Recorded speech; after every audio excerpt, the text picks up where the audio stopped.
What's up, everybody? Here's another episode of Exposing the Bidens, and today we're going to talk about how today the intelligence community is gaslighting this, and then we're going to talk about corporate media whack-a-moles. So let's get started, right? Let's move on. Let's do what we're going to do here, and let's get started. All right, intelligence community gaslighting. 5 days after the tech and social media oligopoly suppression conspiracy began, a legion of former U.S. intelligence apparatus bureaucrats and spies, led by none other than James Clapper, released a public statement in which they declared that the arrival of the U.S. political scene of emails purportedly belonged to Vice President Biden's son.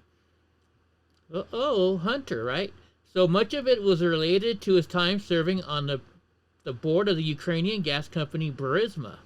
Has all the classic earmarks of a Russian information operation. Even for the genre of bureaucrat doublespeak, the statement was wanting information operation. For one, they did not define what the classic earmarks were, or how they were relevant to Joe's lies about Hunter's foreign business dealings. Furthermore, several of the signees declared themselves as technical experts, but they did not even attempt to verify the emails, which anybody with a minimal computer expertise could have done by analyzing the cryptographic signatures inside the email's metadata. This was not the first time Hunter's behavior needed a quick and easy scapegoat. In August of 2015, he lied and said his account on Ashley Madison, which was facilitated affairs for married people, was not the first time that someone has used my name and identity to discredit me. Oh, poor Hunter, somebody discredited you. No, you discredited yourself. Like here, it says, Hunter Biden story is Russian disinformation, dozens of former intel officers say. So the intelligence officers are saying, no, this isn't real. This is fake. This is fake. The charade was bipartisan operation by former spooks to run interference for the corrupt and blackmailed son of the Democrat candidate for president. There was absolutely no proof that the Russians or any other proxies had anything to do with the release of the now confirmed emails, and they're now confirmed, right? But that didn't matter. The signatories to the statement had a different mission in mind. They simply made it up out of thin air in order to provide then candidate Joe with an opportunity. At the final presidential debate on 10/22/2020, to use their contrived letter to dismiss legitimate inquiries about his foreign entanglements, both political and financial. So in fact, it was the only fallback Joe had in Nashville.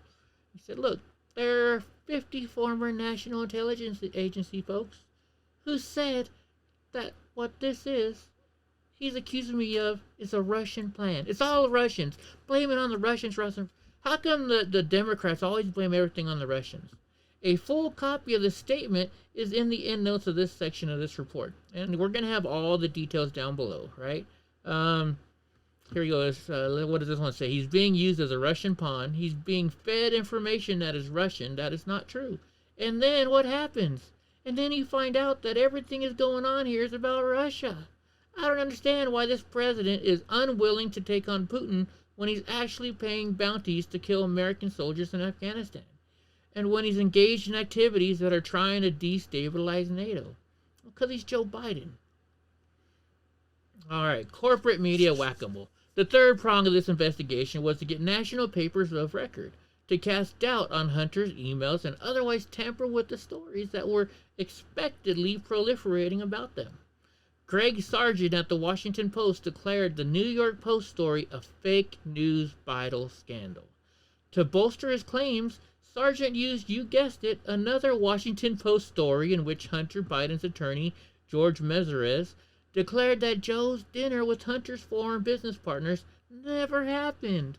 And we know that was a lie, right? And we have photographic proof, which is 169. Where's the 169? Do we have it? 169. Here, we'll click on it real quick. Let's see the picture. I can't click on it. Okay. We'll click on it later on. So the let's see, that was a lie. Forgot. The New York Times used President Trump's own administration against him by invoking Treasury Secretary Steven Mnuchin's labeling of Ukrainian lawmaker Andriy Durkok as a Russian agent involved in deceitful disinformation campaign. The New York Times finally conceded that 17 months after the cover-up, the laptop was authentic. So during the election, when we know, the polls are out there, we know that if the Hunter Biden laptop was proven correct, many people would not have voted for Joe Biden. Look at the polls, folks. So we go to the Washington Post. Trump's fake new Biden scandal has a deeper purpose. Bannon revealed it. Trump said to be warned that Giuliani was conveying Russian disinformation. Yeah, I don't think that happened, okay? Let's go to the next page. Sorry. I think I would know how to do this by now. All right. Guerrilla journalists at Project Veritas infiltrated CNN and listened to their internal conference calls. During those calls, biased media operators such as David Shelian gave marching orders to the CNN news desk, calling the Biden emails an effort to throw stuff at the wall in these closing days of the campaign, and that CNN obviously was not going to cover the story. Additionally, on the morning of the final presidential debate, NBC was using the exact same talking points from the former spook statement in order to lie to their viewers, right? And you know, we've proven it so many times how they're lying, but yet people still watch NBC, CNN, CBS, all those. Calling the emails hallmarks of foreign disinformation.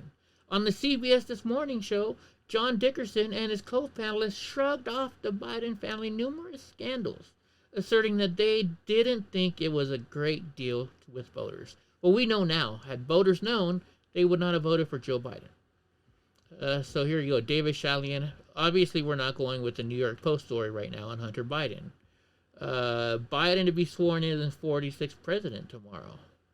Unverified emails, hallmarks of foreign disinformation, and this is NBC.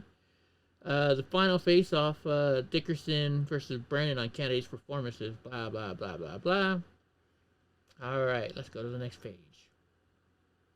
While the aforementioned outlets received hardly any public funds, NPR was a creation of the largesse in local and state government budgets and the U.S. Congress. So what did the managing editor at NPR call the verified lies by Joe Biden and his campaign?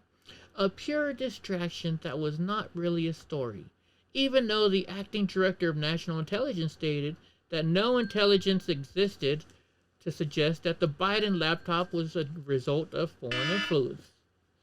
NPR still covered it for the Biden 6 months later, although it quietly issued a correction about the laptop being discredited. So media analysts, questionable New York Post scoop driven by ex-Hannity producer and Giuliani. So they're blaming a Hannity producer and Giuliani. Here the NPR is saying, we don't want to waste our time on stories that are not really stories. We don't want to waste the listeners and the readers' time on the stories that are just pure distractions. Right? Hunter Biden's memoir, Beautiful Things, seeks to tell just where he's been. Yeah, I think that's a whole bunch of lies.